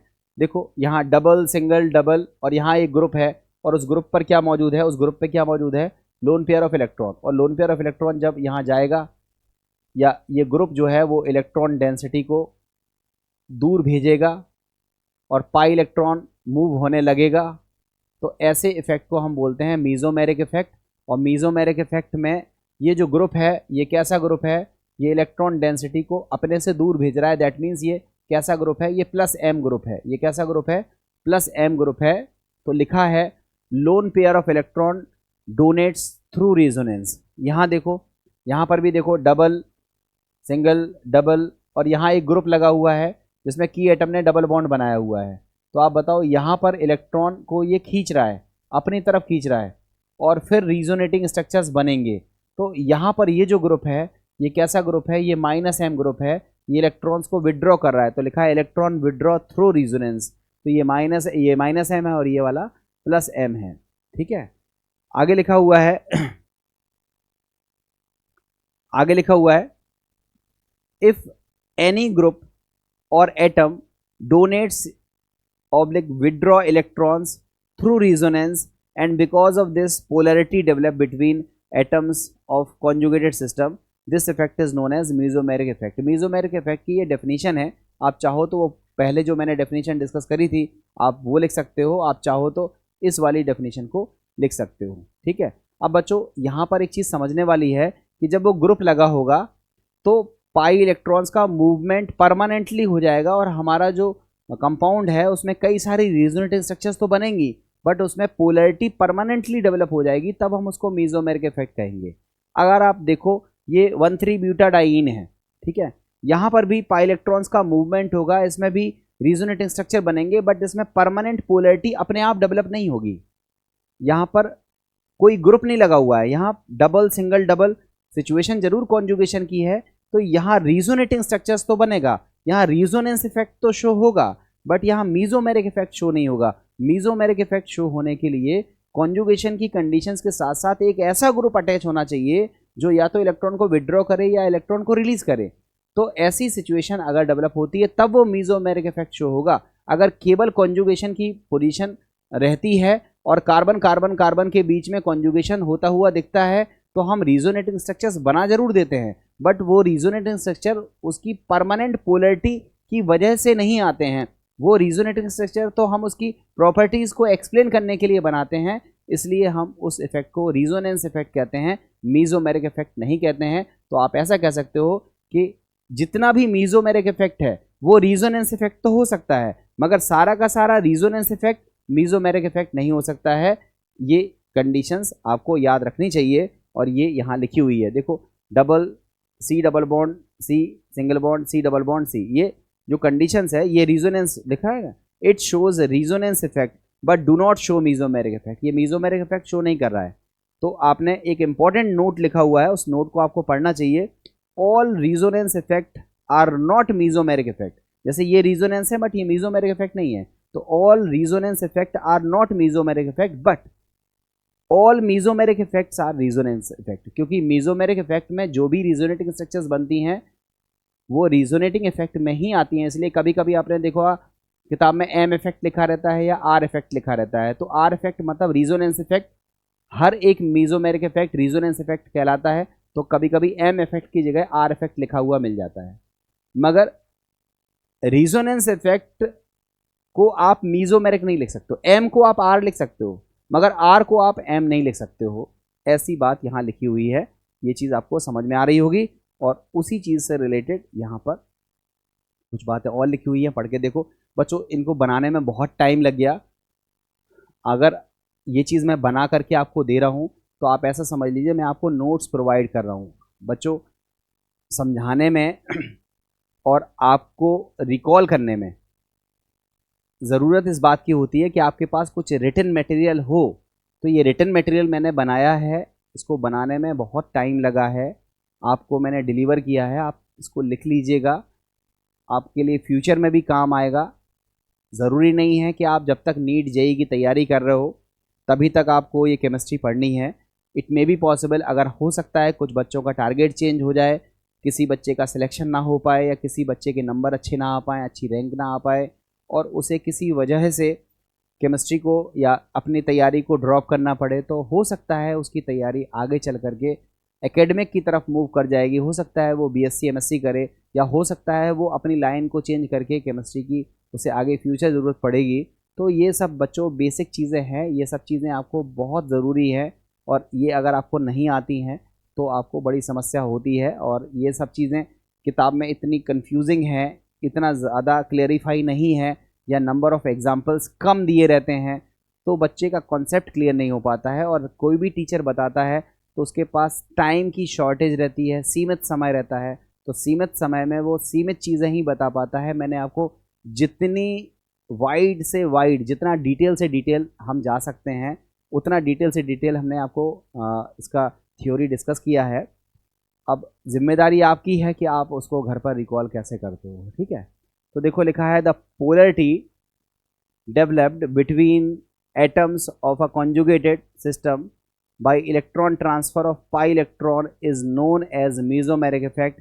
In simple term, we can describe that the mesomeric effect occurs when pi electrons move away from or towards a substituent group in a conjugated system. वही डेफिनेशन है, अलग अलग तरीके से लिखी हुई है। मैंने सीधा सीधा बताया कि किसी कॉन्जुगेटेड सिस्टम में कोई ग्रुप अगर लगा हुआ है जो इलेक्ट्रॉन को विड्रॉ करता है या इलेक्ट्रॉन को रिलीज करता है थ्रू रिजोनेंस, उसमें पाई इलेक्ट्रॉन्स का मूवमेंट होता हुआ दिखता है, तो ऐसे इफेक्ट को आप मेसोमेरिक इफेक्ट कहते हो। दो टाइप का होता है, plus M minus M. Plus M में इलेक्ट्रॉन रिलीज होता है और माइनस एम में इलेक्ट्रॉन विड्रॉ होता है, ठीक है। टाइप्स ऑफ मेसोमेरिक इफेक्ट मैंने आपको डिस्कस किया हुआ है, एक बार फिर से देख लो। प्लस एम और माइनस एम, प्लस एम और माइनस एम को आप देख सकते हो। प्लस एम में ये देखो, ये ग्रुप है, ये इलेक्ट्रॉन को रिलीज कर रहा है, यहाँ देखो इलेक्ट्रॉन को रिलीज कर रहा है, यहाँ पर भी देखो जितने भी एग्जाम्पल्स लिखे हुए हैं इसमें इलेक्ट्रॉन रिलीज कर रहा है, इसलिए ये सारे ग्रुप कौन से हैं, प्लस एम ग्रुप हैं। सारे के सारे कैसे ग्रुप हैं, प्लस एम ग्रुप हैं। जितने भी एग्जाम्पल्स लिखे हुए हैं सब प्लस एम ग्रुप हैं। और यहाँ देखो due to plus M group, जब प्लस एम ग्रुप लगा होता है तो जो इलेक्ट्रॉन है वो ग्रुप इलेक्ट्रॉन रिलीज करता है। जब इलेक्ट्रॉन रिलीज करता है तो जो रिमेनिंग पार्ट है, स्ट्रक्चर है, जो रिमेनिंग स्ट्रक्चर है, एक तो ग्रुप है और बाकी ऑर्गेनिक कंपाउंड्स का जो दूसरा भाग है वहाँ इलेक्ट्रॉन की डेंसिटी क्या हो जाती है, बढ़ जाती है। तो एक इंपॉर्टेंट बात लिखी है कि due to plus M effect electron density increases specially at ortho and para position. जो इलेक्ट्रॉन डेंसिटी इंक्रीज करती है वो कहाँ इंक्रीज करती है, ऑर्थो पोजीशन पर और पैरा पोजीशन पर इंक्रीज करती है। देखो यहाँ पर कंडीशन आपकी कैसी है, double single loan pair of electron, तो ये देखो इलेक्ट्रॉन का डीलोकलाइजेशन होगा। यहाँ पर ऑर्थो पोजीशन पे क्या आएगा, माइनस आ गया। अब देखो फिर कंडीशन कौन सी है, डबल सिंगल नेगेटिव, तो ये फिर रीजोनेटिंग स्ट्रक्चर्स बनेगा और रीजोनेटिंग स्ट्रक्चर बनने से अब माइनस चार्ज ऑर्थो के बाद कहाँ आएगा, पैरा पर, मेटा पर नहीं आया, ऑर्थो पर आया और कहाँ पर आया, पैरा पर आया। तो हम क्या बोलेंगे कि जो मीजोमेरिक इफेक्ट है, प्लस एम मीजोमेरिक इफेक्ट है, उसकी वजह से रिंग की इलेक्ट्रॉन डेंसिटी बढ़ जाती है। और आपको पता है ऐसे सभी ग्रुप जो रिंग की इलेक्ट्रॉन डेंसिटी को बढ़ा देते हैं उसको हम एक्टिवेटिंग ग्रुप कहते हैं। और एक्टिवेटिंग ग्रुप की जब हम रिएक्शन कराते हैं तो वो इलेक्ट्रोफिलिक सब्स्टिट्यूशन रिएक्शन को शो करते हैं ऑर्थो एंड पैरा पोजीशन पर।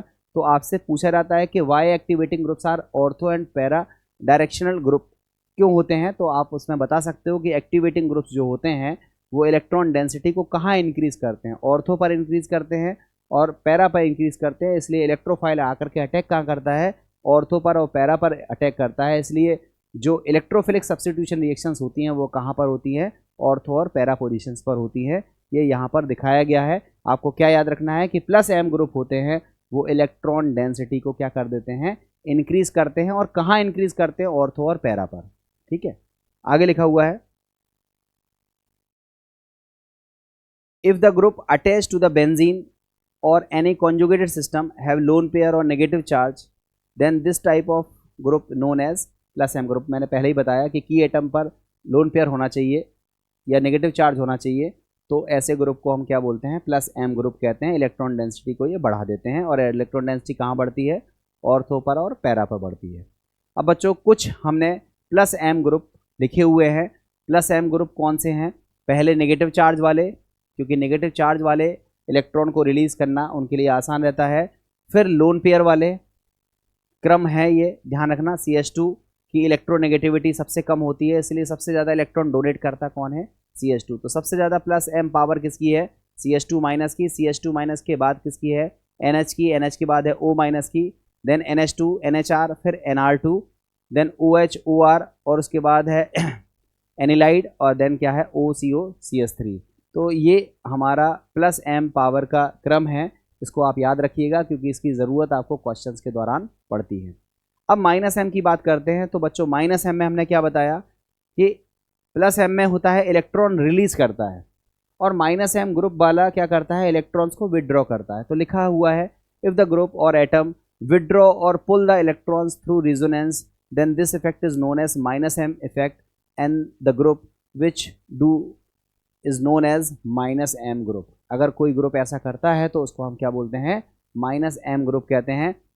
If the group attached to the benzene ring or any conjugated system has pi bond with more electronegative atom then this type of group is known as minus m group। मैंने आपको बताया था कि की atom से जो group जुड़ा हुआ है, अगर वो अपने से ज़्यादा इलेक्ट्रोनेगेटिव एटम के साथ मल्टीपल बॉन्ड द्वारा जुड़ा हो तो वो कैसा ग्रुप होगा, माइनस एम ग्रुप होगा। और माइनस एम ग्रुप क्या करता है, इलेक्ट्रॉन डेंसिटी को घटा देता है। प्लस एम ग्रुप तो इलेक्ट्रॉन डेंसिटी को बढ़ा रहा था, माइनस एम ग्रुप होता है वो इलेक्ट्रॉन डेंसिटी को घटा देता है, और ऑर्थो और पैरा पोजीशंस पर इलेक्ट्रॉन डेंसिटी ज़्यादा घट जाती है। मेटा पर तो इलेक्ट्रॉन डेंसिटी जितनी थी उतनी ही रहती है, ऑर्थो और पैरा पर इलेक्ट्रॉन डेंसिटी ज़्यादा घट जाती है। तो आप बताओ माइनस एम ग्रुप क्या करता है, रिंग की इलेक्ट्रॉन डेंसिटी को घटा देता है। और ऐसे सभी ग्रुप जो रिंग की इलेक्ट्रॉन डेंसिटी को घटा देते हैं उसको हम डीएक्टिवेटिंग ग्रुप कहते हैं। और जो डीएक्टिवेटिंग ग्रुप होते हैं अगर उसकी रिएक्शन कराते हैं इलेक्ट्रोफिलिक सब्स्टिट्यूशन रिएक्शन, तो उनकी नंबर 1 स्पीड कम रहती है क्योंकि उसमें डीएक्टिवेटिंग ग्रुप लगा रहता है। डीएक्टिवेटिंग ग्रुप रिंग को डीएक्टिवेट कर देता है, दैट मीन्स रिंग की इलेक्ट्रॉन डेंसिटी को घटा देता है, जिसकी वजह से इलेक्ट्रोफिलिक सब्स्टिट्यूशन रिएक्शन की स्पीड क्या हो जाती है, घट जाती है।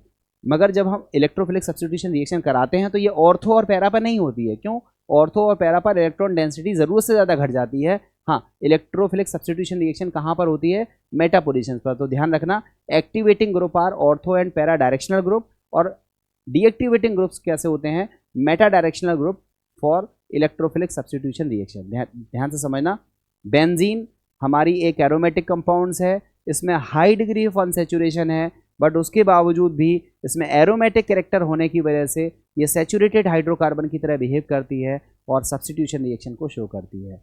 बेंजीन कौन सी सब्स्टिट्यूशन रिएक्शन शो करती है, तो बेंजीन मुख्य तौर पर मेनली इलेक्ट्रोफिलिक सब्स्टिट्यूशन रिएक्शन को शो करती है। ऐसा नहीं है कि केवल इलेक्ट्रोफिलिक सब्स्टिट्यूशन रिएक्शन शो होती है, वहाँ न्यूक्लियोफिलिक सब्स्टिट्यूशन रिएक्शन भी देखने के लिए मिल सकता है, बट कंडीशंस बड़ी सीमित हैं और बहुत कम रिएक्शंस हैं जहाँ न्यूक्लियोफिलिक सब्स्टिट्यूशन रिएक्शन बेंजीन और उसके डेरिवेटिव्स में देखने के लिए मिलता है। जनरली एरोमेटिक कंपाउंड्स कौन सी रिएक्शन शो करते हैं, इलेक्ट्रोफिलिक सब्स्टिट्यूशन रिएक्शन को शो करते हैं। और जब इलेक्ट्रोफिलिक सब्स्टिट्यूशन रिएक्शन को बेंजीन शो करता है तो उसके डेरिवेटिव भी इलेक्ट्रोफिलिक सब्स्टिट्यूशन रिएक्शन को शो करेंगे। डेरिवेटिव में क्या होता है, बेंजीन से H हटाकर हम कुछ ग्रुप लगा देते हैं, वो ग्रुप लगाने से इलेक्ट्रोफिलिक सब्स्टिट्यूशन रिएक्शन की स्पीड या तो बढ़ जाती है या घट जाती है। अगर कोई ग्रुप इलेक्ट्रोफिलिक सब्स्टिट्यूशन रिएक्शन की स्पीड को बढ़ा देते हैं तो हम कहते हैं एक्टिवेटिंग ग्रुप हैं, अगर घटा देते हैं तो कहते हैं डीएक्टिवेटिंग ग्रुप है। फिर पूछते हैं भाई वो क्यों बढ़ा देते हैं, तो हम कहते हैं भाई कि ऐसा ग्रुप हमने लगाया जो बेंजीन की इलेक्ट्रॉन डेंसिटी को बढ़ा रहा है, जिसकी वजह से इलेक्ट्रोफिलिक सब्स्टिट्यूशन रिएक्शन की स्पीड बढ़ रही है, तो हम उसको बोलते हैं कि वो एक्टिवेटिंग ग्रुप है। और अगर कोई ग्रुप हमने ऐसा लगाया जो इलेक्ट्रॉन डेंसिटी को डिक्रीज कर दे रहा है तो हम बोल रहे हैं कि ये डीएक्टिवेटिंग ग्रुप है और ये इलेक्ट्रोफिलिक सब्स्टिट्यूशन रिएक्शन की स्पीड को क्या कर रहा है, घटा रहा है। अब अगर इलेक्ट्रोफिलिक सब्स्टिट्यूशन रिएक्शन को शो भी कराते हैं तो एक्टिवेटिंग ग्रुप आने वाले इलेक्ट्रोफाइल को ऑर्थो और पैरा पर जोड़ते हैं, तो हम इसको बोलते हैं कि activating group has ortho and para directional nature. वो आने वाले इलेक्ट्रोफाइल को कहाँ जोड़ते हैं, ऑर्थो और पैरा पर। जबकि डीएक्टिवेटिंग ग्रुप्स जो होते हैं वो आने वाले इलेक्ट्रोफाइल को कहाँ जोड़ते हैं, मेटा पोजीशन पर। तो हम लोग बोलते हैं कि डीएक्टिवेटिंग ग्रुप्स जो होते हैं वो मेटा डायरेक्शनल टाइप के होते हैं, वो आने वाले ग्रुप को मेटा पोजीशंस पर जोड़ते हैं। तो बच्चों ये सारी बातें यहाँ लिखी हुई हैं और यही सारी बातें आपको आगे चल के ज़रूरत पड़ेगी, वही चीज़ लिखी हुई है। देखो यहाँ पर CHO ग्रुप है, इसने भी इलेक्ट्रॉन डेंसिटी को बाहर निकाल लिया, इलेक्ट्रॉन डेंसिटी को डिक्रीज कर दिया, तो ये कैसा हो गया, डीएक्टिवेटिंग ग्रुप हो गया। आगे और एग्जाम्पल देखो, यहाँ पर देखो COCH3 ग्रुप था, इसने भी बेंजीन की इलेक्ट्रॉन डेंसिटी को बाहर की तरफ निकाल दिया, इलेक्ट्रॉन डेंसिटी को डिक्रीज कर दिया, तो ये ग्रुप भी कैसा हो गया, -M ग्रुप हो गया।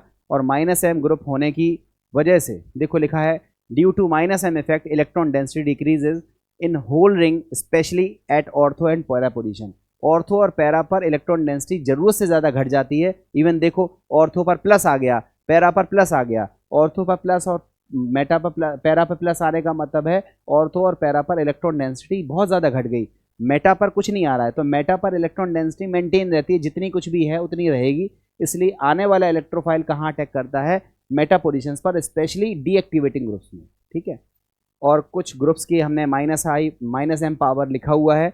सबसे पहले CH2+ का है, पहले प्लस का होगा, फिर न्यूट्रल का होगा, और न्यूट्रल में भी पहले नाइट्रो, फिर साइनो, फिर एल्डिहाइड, फिर कीटोन, और फिर कार्बोक्सिलिक टाइप का ग्रुप रहता है जिसका +M पावर का ये डिक्रीजिंग ऑर्डर है। ये क्रम आपको याद रहना चाहिए क्योंकि कुछ क्वेश्चंस को सॉल्व करने में हमें क्रम की ज़रूरत पड़ती है, और ये +M का क्रम है, और इससे पहले जो मैंने क्रम बताया था वो -M का क्रम होता है। इस क्रम को आप याद करिएगा। अब बच्चों आपने मीजोमेरिक इफेक्ट देख लिया, अब उस मीजोमेरिक इफेक्ट से रिलेटेड कुछ क्वेश्चंस हैं, आप क्वेश्चंस देखिए, आपको मजा आएगा करने में। क्वेश्चन है arrange the order of decreasing arrange in order of decreasing electron density in the benzene ring. आपसे पूछ रहा है ये 3 कंपाउंड दिए हैं, इसमें इलेक्ट्रॉन डेंसिटी सबसे ज़्यादा किस में है, फिर कम किस में है, सबसे कम किस में है। इलेक्ट्रॉन डेंसिटी का डिक्रीजिंग ऑर्डर बताना है। तो आप बताओ OH कौन सा इफेक्ट लगाता है, +M की वजह से इलेक्ट्रॉन डेंसिटी बढ़ जाती है। CN कौन सा इफेक्ट लगाता है, -M, जिसकी वजह से इलेक्ट्रॉन डेंसिटी घट जाती है। और बेंजीन पर कोई इफेक्ट नहीं लगता है, ना -M ना +M। तो बताओ सबसे ज़्यादा इलेक्ट्रॉन डेंसिटी किसकी है, A की, A के बाद C की, और C के बाद B की। तो ACB इसका सही आंसर होगा, ये आप देख सकते हो। नेक्स्ट देखो नेक्स्ट क्वेश्चन है नेक्स्ट क्वेश्चन है, यहां देखो। अब बच्चों ध्यान से समझना, आपने 2 इफेक्ट पढ़ लिए, इंडक्टिव इफेक्ट पढ़ लिया और मीजोमेरिक इफेक्ट पढ़ लिया। तो क्या होता है कि ज़्यादातर केस में मीजोमेरिक ताकतवर होता है, मीजोमेरिक इफेक्ट ताकतवर होता है, इंडक्टिव इफेक्ट थोड़ा कमजोर होता है। बट एक केस में, हेलोजन के केस में, इंडक्टिव इफेक्ट ताकतवर होता है, मीजोमेरिक इफेक्ट थोड़ा सा कमजोर होता है। इसको याद रखिएगा कि बाकी सारे केस में किसका पावर ज़्यादा है, मीजोमेरिक का, इंडक्टिव का कम है। मगर हेलोजन का केस जब आएगा तो इंडक्टिव का पावर ज़्यादा है, मीजोमेरिक का कम है। इसको याद रखना, 2 इफेक्ट एक साथ लगा के हम दिखा रहे हैं। अब बच्चों देखो यहाँ पर OH है, इसमें कौन सा ग्रुप लग रहा है, +M, और O की इलेक्ट्रोनेगेटिविटी ज़्यादा है तो कौन सा इफेक्ट लग रहा है, -I। 2 इफेक्ट लग रहे हैं, +M -I। +M की वजह से इलेक्ट्रॉन डेंसिटी बढ़ रही है, -I की वजह से घट रही है, मगर +M का पावर ज़्यादा है तो +M डोमिनेट ओवर -I। अगले वाले में देखो NH2 में लोन पेयर है, ये रिंग की तरफ जा रहा है, तो कौन सा इफेक्ट है, +M। N की इलेक्ट्रोनेगेटिविटी कार्बन से ज़्यादा है तो सिग्मा इलेक्ट्रॉन कहाँ शिफ्ट होगा, N की तरफ, तो ये कौन सा पावर है, -I। तो +M की वजह से इलेक्ट्रॉन डेंसिटी बढ़ेगी और -I की वजह से इलेक्ट्रॉन डेंसिटी घटेगी, but mesomeric effect dominant over -I effect, तो ओवरऑल इलेक्ट्रॉन डेंसिटी में इंक्रीज होगा। इसी तरह से एनिलाइड में देखो, यहाँ पर +M पावर है और यहाँ पर -I पावर है। +M का पावर ज़्यादा होता है, ताकत ज़्यादा होती है, +M डोमिनेंट -I। तो आपने 3 एग्जाम्पल देखे, तीनों एग्जाम्पल में क्या देखा, 2 इफेक्ट लग रहे हैं, +M इलेक्ट्रॉन डेंसिटी बढ़ा रहा है और -I इलेक्ट्रॉन डेंसिटी घटा रहा है। मगर फिर भी आपने इंपॉर्टेंस किसको दिया, +M को। आपने कहा +M की ताकत ज़्यादा है -I की कंपैरिजन में, तो ओवरऑल इलेक्ट्रॉन डेंसिटी बढ़ रही है। भले 2 ऑपोजिट इफेक्ट लग रहे हैं, +M इलेक्ट्रॉन डेंसिटी बढ़ाता है, -I इलेक्ट्रॉन डेंसिटी घटाता है, बट +M का पावर ज़्यादा है, इसलिए नेट इफेक्ट होता है कि इलेक्ट्रॉन डेंसिटी रिंग में बढ़ जाती है। और यहाँ पर इलेक्ट्रॉन डेंसिटी बढ़ने का मतलब है इलेक्ट्रोफिलिक सब्स्टिट्यूशन रिएक्शन जो है वो बेंजीन के कंपैरिजन में ज़्यादा स्पीड से देखने के लिए मिलती हैं, या कहें तो ये जो कंपाउंड्स हैं ये बेंजीन के कंपैरिजन में फास्टर इलेक्ट्रोफिलिक सब्स्टिट्यूशन रिएक्शन को शो करते हैं। ठीक है, अब आगे देखो लिखा हुआ है, आगे मैंने हेलोजन का केस लिया है, ध्यान से समझना बच्चों, हेलोजन का केस लिया है। देखो यहां मैंने हेलोजन लगा रखा है। देखो हेलोजन में भी लोन पेयर ऑफ इलेक्ट्रॉन है, जिसकी वजह से कौन सा इफेक्ट करता है काम, प्लस एम, और इसकी इंडक्टिव इफेक्ट माइनस आई। मगर याद रखो हेलोजन का केस जब होता है तो हेलोजन के केस में माइनस आई का पावर ज़्यादा होता है, प्लस एम का पावर कम होता है। एक ही केस है, माइनस आई का पावर ज़्यादा है, प्लस एम का पावर कम है। हेलोजन चाहे वो फ्लोरीन हो चाहे वो क्लोरीन हो, इवन ब्रोमीन और आयोडीन के केस में इंडक्टिव इफेक्ट उतना ज़्यादा इफेक्टिव नहीं होता है, बट ज़्यादातर केस में आपसे पूछा था फ्लोरीन और क्लोरीन। तो फ्लोरीन के केस में माइनस आई पावर ज़्यादा है प्लस एम के कंपेरिजन में, और क्लोरीन के केस में भी माइनस आई पावर ज़्यादा है प्लस एम के कंपेरिजन में। और यहाँ पर इलेक्ट्रॉन डेंसिटी बढ़ती नहीं है बल्कि नेट इलेक्ट्रॉन डेंसिटी घटती है। इसलिए फ्लोरो और क्लोरो जो बेंजीन होते हैं वो डीएक्टिवेटिंग ग्रुप की तरह बिहेव करते हैं, क्योंकि इलेक्ट्रॉन डेंसिटी को क्या करते हैं, घटा देते हैं। इसमें प्लस एम की वजह से बढ़ रही है, माइनस आई की वजह से घट रही है। प्लस एम इलेक्ट्रॉन डेंसिटी बढ़ाता है, माइनस आई घटाता है, मगर यहाँ माइनस आई की पावर ज़्यादा है, इसलिए नेट इफेक्ट क्या होता है, इलेक्ट्रॉन डेंसिटी घट जाती है, और इलेक्ट्रॉन डेंसिटी घटने की वजह से ये डीएक्टिवेटिंग ग्रुप की तरह बिहेव करते हैं। ठीक है, अब देखो इससे रिलेटेड कुछ क्वेश्चंस और हैं। देखो फटाफट क्वेश्चंस हम लोग करते हैं। Arrange the following in decreasing order of electron density. Electron density का घटता हुआ क्रम आपको बताना है। तो आप बताओ यहाँ पर कौन सा पावर काम कर रहा है, प्लस एम। यहाँ पर कौन सा, यहाँ प्लस एम और माइनस आई है, मगर प्लस एम डोमिनेट कर रहा है तो इलेक्ट्रॉन डेंसिटी बढ़ेगी। यहाँ प्लस एम से बढ़ेगी, माइनस आई से घटेगी, मगर माइनस आई डोमिनेट कर रहा है तो माइनस आई से इलेक्ट्रॉन डेंसिटी क्या हो जाएगी, घट जाएगी। यहाँ बढ़ेगी, यहाँ घटेगी। यहाँ पर कौन सा इफेक्ट है, प्लस आई इफेक्ट की वजह से इलेक्ट्रॉन डेंसिटी बढ़ेगी, मगर प्लस आई का जो पावर होता है वो मीजोमेरिक के कंपैरिजन में कम होता है। और यहाँ पर माइनस एम की वजह से घटेगी और माइनस आई की वजह से भी घटेगी। माइनस एम इलेक्ट्रॉन को बाहर की तरफ निकालता है। तो बताओ सबसे कम इलेक्ट्रॉन डेंसिटी किसकी होगी, नाइट्रो की। सबसे कम इलेक्ट्रॉन डेंसिटी किसकी होगी, डी की। डी के बाद किसकी होगी, बी की, क्योंकि यहाँ पर भी नेट इलेक्ट्रॉन बाहर की तरफ ही निकल रहा है। तो डी के बाद आएगा बी, और बी के बाद आएगा सी, और सी के बाद आएगा ए। तो ए में कौन सा इफेक्ट लग रहा है, मीजोमेरिक, और यहाँ पर कौन सा इफेक्ट लग रहा है, आई और मीजोमेरिक में कौन डोमिनेट करता है, मीजोमेरिक डोमिनेट करता है। तो मीजोमेरिक इफेक्ट की वजह से इलेक्ट्रॉन डेंसिटी बढ़ेगी। तो सबसे ज़्यादा इलेक्ट्रॉन डेंसिटी किसकी होगी, ए वाले की। ए वाले के बाद किसकी होगी, सी वाले की, और सी के बाद किसकी होगी, बी की, और सबसे आखिरी में किसकी हो जाएगी, डी की। ये इलेक्ट्रॉन डेंसिटी का घटता हुआ क्रम है, इसको आप निकाल सकते हो। अब बच्चों देखो, arrange the following in decreasing order of electrophilic substitution reaction. Electrophilic substitution reaction आपको पता है, इलेक्ट्रॉन डेंसिटी जिसमें ज़्यादा है उसकी इलेक्ट्रोफिलिक सब्स्टिट्यूशन रिएक्शन फास्ट होगी। तो आप बताओ, OH इलेक्ट्रोफिलिक सब्स्टिट्यूशन रिएक्शन सबसे तेजी से देगा। OH के बाद किसका नंबर आएगा, CH3 का। CH3 के बाद किसका आएगा, Cl का, और सबसे आखिरी में किसका आ जाएगा, NO2 का। वही क्वेश्चन है, मगर वहाँ इलेक्ट्रॉन डेंसिटी पूछा था, यहाँ पर उसी क्वेश्चन को बदल के पूछ दिया कि इलेक्ट्रोफिलिक सब्स्टिट्यूशन रिएक्शन का क्रम क्या होगा। तो आप क्रम को लिख सकते हो। यहाँ देखो, साइनो ग्रुप इलेक्ट्रॉन डेंसिटी को घटाता है, फ्लोरो ग्रुप इलेक्ट्रॉन डेंसिटी को बढ़ाता है, और NH2 ग्रुप इलेक्ट्रॉन डेंसिटी को, साइनो ग्रुप इलेक्ट्रॉन डेंसिटी को माइनस एम की वजह से घटाता है, फ्लोरो इलेक्ट्रॉन डेंसिटी को माइनस आई की वजह से घटाता है, और यहाँ पर प्लस एम की वजह से बढ़ाता है। तो सबसे फास्टर इलेक्ट्रोफिलिक सब्स्टिट्यूशन रिएक्शन कौन देगा, सी के बाद कौन देगा, बी, और बी के बाद कौन देगा, ए। CBA इसका आंसर होगा। इलेक्ट्रोफिलिक सब्स्टिट्यूशन रिएक्शन को घटाने का जो आपका क्रम है वो आपका CBA होगा। ये देखो बच्चों, थर्ड क्वेश्चन है। देखो, नाइट्रो, साइनो, OH और NH2। अब आप बताओ, नाइट्रो ग्रुप का माइनस एम पावर ज़्यादा होता है, हमने क्रम देखा था ना। तो ये इसका जो माइनस एम पावर है वो ज़्यादा होता है। नाइट्रो के बाद आता है साइनो, और इलेक्ट्रॉन डेंसिटी बढ़ाने में कौन काम करता है, NH2 ज़्यादा फास्टर है OH के कंपेरिजन में। तो सबसे ज़्यादा फास्ट कौन देगा, डी के बाद आएगा सी के बाद आएगा बी, और बी के बाद आएगा ए। DCBA इसका आंसर होगा, DCBA। इसमें आपको क्रम देखना है, ध्यान से समझना। ये जो OH है ये कौन सा इफेक्ट लगाता है, प्लस एम, इलेक्ट्रॉन डेंसिटी बढ़ाएगा। और यहाँ पर भी कौन सा इफेक्ट लगेगा, प्लस एम, तो इलेक्ट्रॉन डेंसिटी बढ़ेगी। अब प्लस एम इन दोनों में किसका ज़्यादा है, NH2 का ज़्यादा है, इसलिए सबसे ज़्यादा इलेक्ट्रॉन डेंसिटी किसकी होगी, डी वाले की। सबसे ज़्यादा फास्टर इलेक्ट्रोफिलिक सब्स्टिट्यूशन रिएक्शन कौन शो करेगा, डी।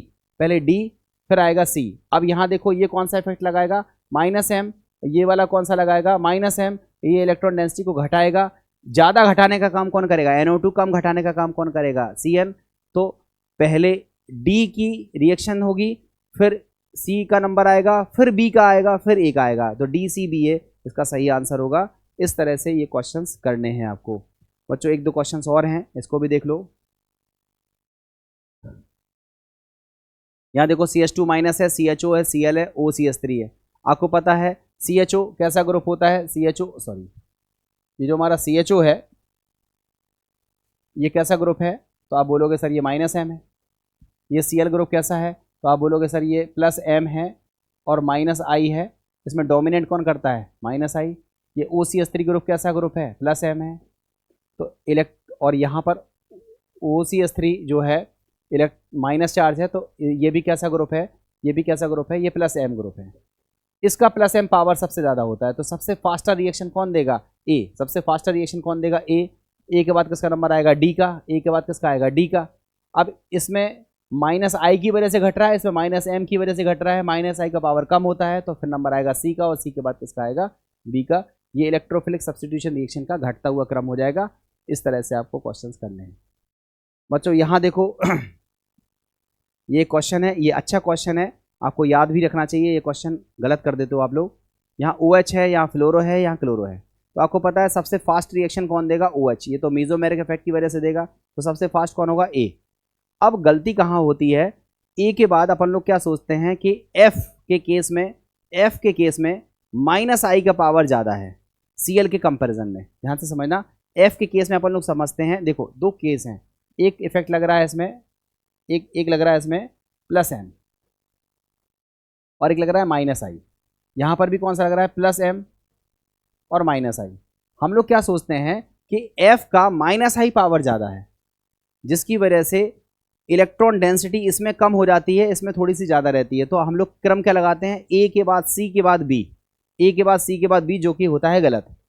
यहाँ पर क्या होता है, F के केस में नो डाउट -I पावर ज़्यादा है, मगर F में इलेक्ट्रॉन डेंसिटी ज़्यादा होती है, जिसकी वजह से इसका +M पावर भी ज़्यादा होता है। +M भी ज़्यादा होता है, -I भी ज़्यादा होता है, तो नेट रिजल्ट क्या निकल के आता है कि इसका +M डोमिनेट करता है। तो ए के बाद बी आएगा, मतलब सबसे ज़्यादा इलेक्ट्रोफिलिक सब्स्टिट्यूशन रिएक्शन कौन देगा, फिनॉल, देन फ्लोरोबेंजीन, और लास्ट में कौन आ जाएगा, क्लोरोबेंजीन। तो इसका आंसर होगा ए, बी और सी। इस तरह से इस क्वेश्चन को किया जाता है।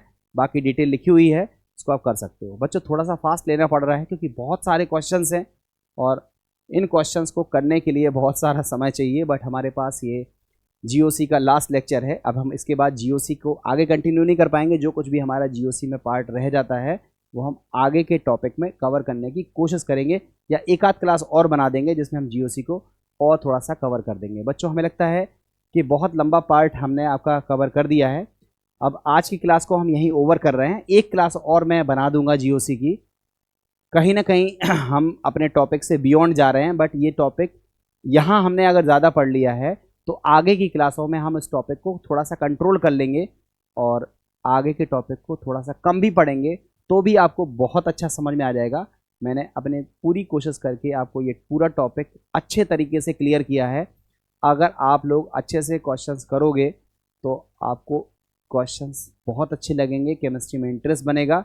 स्पीड हमारी मजबूरी थी और कोशिश हमने करी है कि स्पीड उतनी रखें जितनी आपको समझ में आए। इसका रिवीजन कीजिएगा और किताब से बहुत सारे क्वेश्चंस लगाइएगा, तो आपको इंटरेस्ट आ जाएगा। तो अभी के लिए फ़िलहाल मैं यहाँ क्लास को ओवर कर रहा हूँ। नेक्स्ट क्लास में आपसे फिर मुलाकात होती है। अभी के लिए थैंक यू वेरी मच। कल फिर मुलाकात होगी।